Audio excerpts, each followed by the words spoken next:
Simplify. If you like our videos, then don't forget to subscribe to promote our channel. Gastrointestinal blood flow. Gastrointestinal blood flow is required for keeping the GI tissues alive. Nervous control of the gastrointestinal blood flow.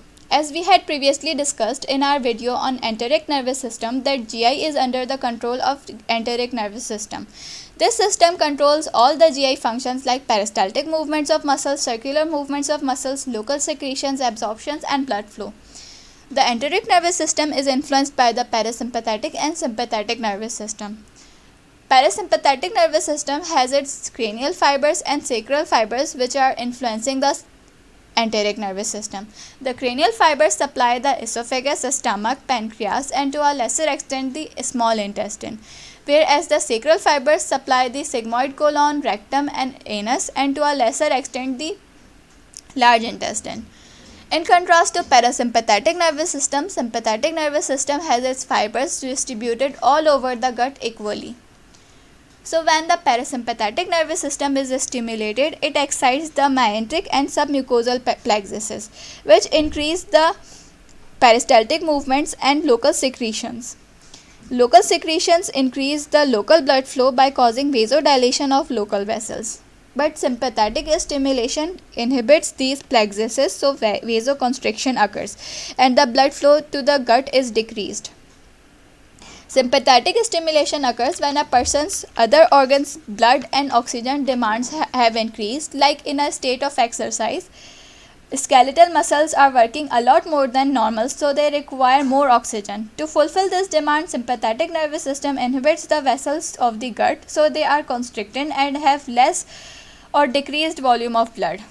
This volume that is saved from the gut, then it is sent to the organ which is in need.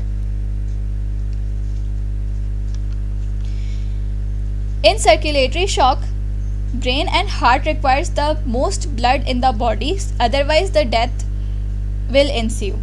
So around 200 to 400 ml of extra blood is provided through the GI circulation via sympathetic stimulation. You can say that he is a skeletal muscle which has become red because of all the blood supply it has received during exercise, whereas the GIT is in shock because the blood supply was taken from it. This is a normal blood vessel which is vasodilated on parasympathetic stimulation and vasoconstricted on sympathetic stimulation. As you can see, when it is vasodilated, the blood volume has increased, and when it is vasoconstricted, the blood volume has decreased. Autoregulatory escape. It is the ability of the GIT to escape from vasoconstriction after sympathetic inhibition within a few minutes. Sympathetic inhibition basically causes decrease in blood flow, which causes hypoxia of tissues because less amount of oxygen is supplied to the tissues. So this stimulates the release of adenosine, which causes vasodilation of the blood vessels. So again, the amount of blood that is reaching the tissues has increased. But in case of severe hypovolemia, like in a circulatory shock or circulatory failure, the inhibition is so strong that it cannot be overcome. Here you can see that this is the sympathetic nervous system which is inhibiting the GIT, but the GIT has overcome it within a short time. This is autoregulatory escape of GIT. The circulation of the GIT, which is controlled by the nervous system, is splanchnic circulation. It has three arteries: celiac artery, which supplies the stomach, spleen, and pancreas, and superior mesenteric artery, which supplies the pancreas, small intestine, and large intestine, and lastly the inferior mesenteric artery, which supplies the large intestine. The blood flow from these arteries go to their respective veins like celiac vein, superior mesenteric vein, and inferior mesenteric vein, and from there goes to the portal vein, and from portal vein, which is also known as the hepatic portal vein, goes to the sinusoids, which are present in the liver. Here you can see that this is our liver. These are the liver parenchymal cells, and these are the sinusoids. These are called sinusoids because they have tiny holes in them which allow the blood to escape, which is then detoxified by the liver, because a lot of harmful substances and bacteria enter the circulation through the GIT. Excessive non-fatty nutrients like proteins and carbohydrates from these sinusoids are also stored in the liver to be released according to their requirements. From these sinusoids, blood enter the hepatic veins, from where it goes to the inferior vena cava. This is how the splanchnic arterial circulation looks like. This is the celiac trunk or celiac artery, and this is the superior mesenteric artery. Here you can see this is the celiac trunk or celiac artery, and this is the superior mesenteric artery, and this is the inferior mesenteric artery. These arteries are giving branches which are dividing into further smaller branches, and these smaller branches are penetrating the intestinal walls to provide oxygen supply to each and every tissue of GIT. This is a cut section of intestine, and if we zoom in to view the smallest segment of it, we will see these finger-like projections of a mucous membrane, which are called villi. These villi increase the surface area of a small intestine for maximum absorption of substances from the gut.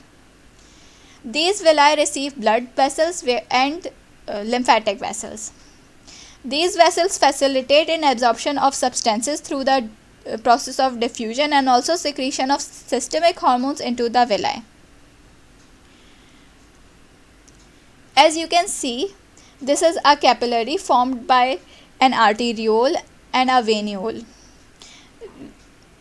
The blood flow in arteriole and venule is in opposite direction, which is called countercurrent flow, which is similar to the flow in vasa recta of nephrons.